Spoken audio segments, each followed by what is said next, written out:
As part of London Fashion Week, fringe events are popping up all over the capital. I'm here at Old Spital Fields Market, where this evening they're hosting a fashion show as diverse as the location. It was set up in 2008 by a former model and Christian who noticed a lack of diversity in the modelling industry. They're challenging the idea that models have to be super tall and super skinny. People come in all shapes and sizes, so why shouldn't models? Most clothes are designed for one shape.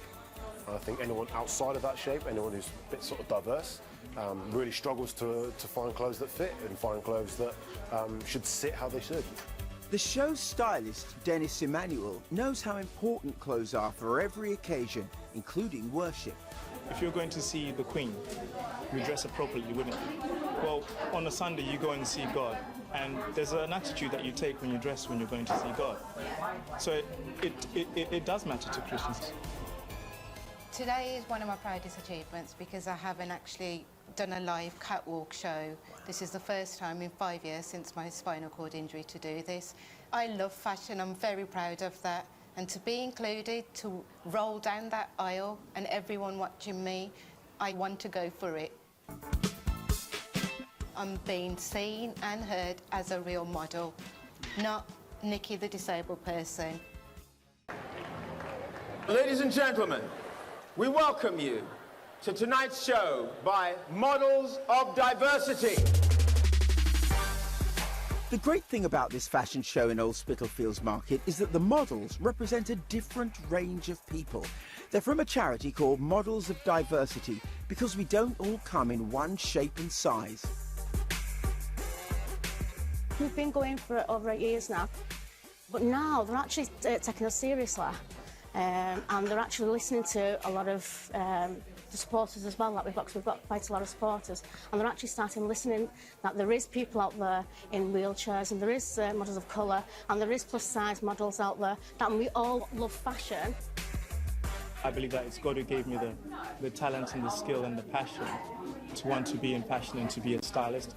I believe that my skill brings enrichment, and it's a chance to express the love of God that He has for the world through me helping them look better and feel better about themselves. Did you pick them out yourself? I did pick them out myself from local designers. This is Gold Kid. The models have all got their own reasons for wanting to be here today. Nicki Donnelly was a police officer before a car accident in 2011 left her paralysed. How did your attitude to fashion change after the accident? Honestly, before my car crash, I never realised how difficult fashion is in a wheelchair.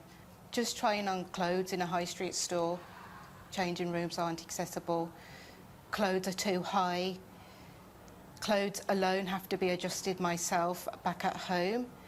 What I'd love to see more than anything is a mannequin on a wheelchair. Yeah. That shows they've included me. It's been a long journey back to health for Nicki. Following her accident, she was close to death and spent 2 years in hospital. That is when I genuinely gave up on God, and that I felt alone, I felt powerless. But I knew I was a mother, I needed to fight back. I had to adjust very quickly to being a woman in a wheelchair. And even now, it's hard. What was it that restored your relationship with God? My daughter said a prayer for me at church, and to that day I've still got that prayer with me. And she reminded me that God still loves me and God will never give up on me, just like my daughter will never will. It's great to see an audience really appreciate a fashion show that embraces our differences. It's been a brilliant experience for those watching and modelling. It was an amazing feeling. That sense of achievement, hearing the crowd cheer and support you, was what I really needed to hear.